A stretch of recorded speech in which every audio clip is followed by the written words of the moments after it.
So you've been diagnosed with rectal cancer. I'm really sorry to hear that. But you know what? Rectal cancer is actually pretty easy to take care of and quite curable. I'm Dr. Nav Sharda. I'm working here at the Cancer Care Center in Las Vegas, and I take care of a ton of rectal cancer patients. And in fact, I've been doing this for about 30 years, and so I've been present during a dramatic evolution in the therapy for rectal cancer. Back in the 1970s, it was always just surgery right away, and patients had a permanent colostomy. Sometimes they would get some type of chemotherapy, sometimes they would get some radiation therapy. Things were not particularly good. We really only had maybe a 50% survival rate, maybe a little less. Things have really had a dramatic turnaround since then. Back in 1996, 1997, there was a couple really dramatic, amazing studies that were published. One came from the entire country of Switzerland, and the other came from the country of Germany.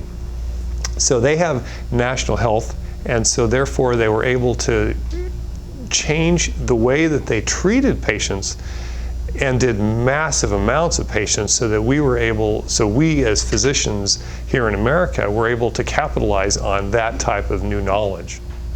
So what did they report? They reported on using radiation therapy first.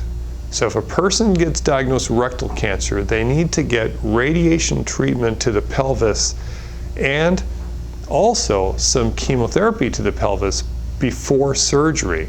And if you were able to do that, patients had a better survival rate, they had fewer complications from surgery, and they had much fewer colostomies. So that was a turning point in the treatment of rectal cancer. After that, we put our attention to what type of chemotherapy and how to deliver it. And there was a series of studies from the North Central Cancer Study Group, which was led by the Mayo Clinic, and they had demonstrated that using something called continuous infusion 5-fluorouracil was definitely better in terms of treatment for colon cancer, and it was somewhat better in terms of treatment for rectal cancer. Then there was an oral medication that came out, and it was called capecitabine.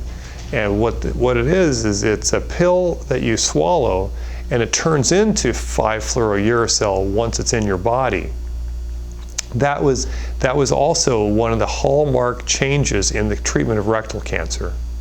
So instead of having to come in and get an intravenous infusion of chemotherapy, or have a backpack, fanny pack, where the chemotherapy was constantly put into your body, you could just take a pill in the comfort of your home. And the other amazing thing is that this pill has a lot fewer side effects. Almost no side effects at all for a lot of my patients.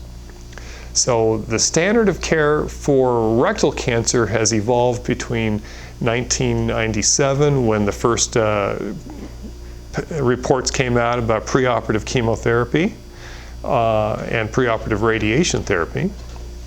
Then we developed capecitabine, and then we've refined the delivery of radiation therapy as well. Back in the old days, we used maybe one or two directions to deliver the radiation. And now we have something called a dynamic arc.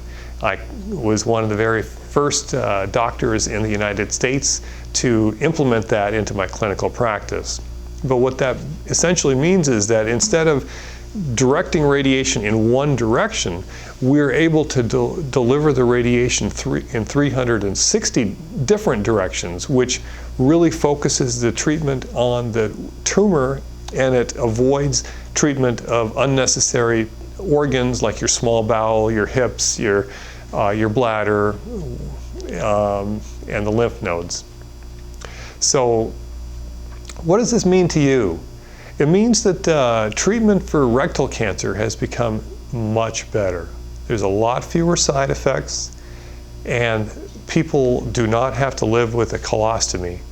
Now, there are certainly cases where perhaps the rectal cancer has damaged the area too much, or the tumor is so close to the anus that it's already poking out. That, unfortunately, are situations where you cannot save the anus, and you will have to have a colostomy. But those are all nuances that need to be discussed in person. So if you have a rectal cancer that you've just been diagnosed with and you need to talk to somebody about it right away, and you want to make sure that it's done exactly according to the most recent recommendations and the best way possible, I'm available. And my name is Navneet Sharda. I'm at the Cancer Care Centers in Las Vegas. To your health.